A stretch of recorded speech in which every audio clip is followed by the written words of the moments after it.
friends, mayong adlaw. For today's video mga friends, magluto ko og pork chop mga friends, baked pork chop. So ginasaya ko karon mga friends, kay kapuyan ko tinagalog mga friends. Kani yung Tagalog mga friends is binarok jud taon. So pagpasensyahan na kung magtagalog ko na binarok style ba. So karon mga friends, igutom ko mga friends, gikan ko sa trabaho. And then Norman is gikan pa nag-pick up sa mga bata mga friends. So magdali-dali pa ko luto mga friends. Anyway, I arrived home like 4:30. Kinadugayan na ng 4:30 mga friends. My work site is 15 minutes away from home. So anyway, nagpapalit ng naman og pork chop mga friends. Kay murag ganahan ko nagluto karong adlaw mga friends. Kasi usahay mga friends, dili na ko makaluto. Tungod sa kakapoy, upot sa bahay, usahay muligid na lang ko sa couch mga friends. Manak out na jud ko. May lang jud og naay leftover para sa mga bata. Kay luoy pud mga bata mga friends, di na parehas una sa pa ko'y trabaho mga friends. Anytime makaluto jud ko everyday kung gusto ho nako. Baten karon na pareha namin ni Norman nagtrabaho, so disud na jud siya mga friends i-adjust yung schedule.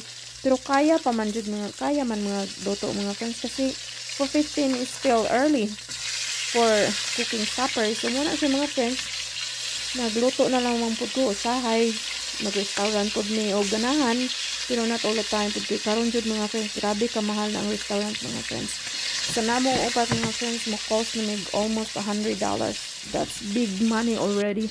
So mao na nga naglisten-listen na mi anang restaurant di para sa unas mga gagmay pa sila mga friends na kamera amo ra ni Norman ang siyempre ang mabayaran compare sa karon ng mga bata is pareho, halos pareho na si Blossom na laman ang dili pareha og ang price sa restaurant. So anyway, nag-cut po ko og onion and garlic, not garlic but potatoes for that for side dish mga friends. Pero si Norman ramukaon na ng potatoes kay di po ko na.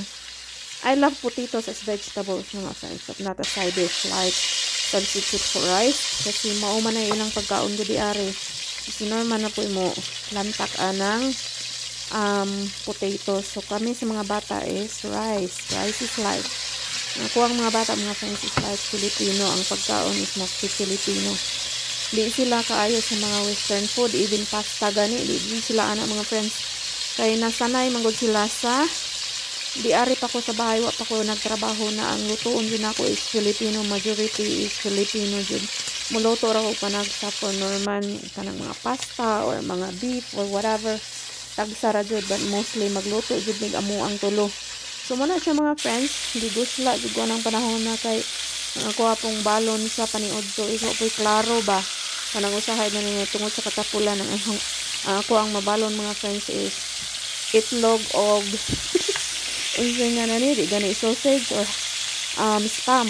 Mao jud na madali dalo na ako mga friends kung tapulan ko magluto kay usahay jud mga friends magluto ko sa gabi og vegetable or something like that or na ay meat para sa baon. So kaning panahon ng mga friends kay gitapulan ko wala jud ko nakaluto anang mga panahon na sa munang nagluto ko sa among panihapon.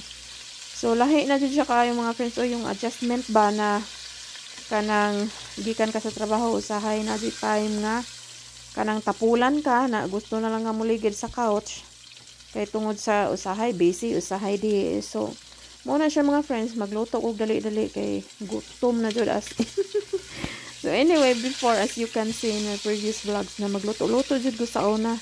Anyway, mayem tos una mga friends kay naaram ko taong bahay raman ko karon di naman.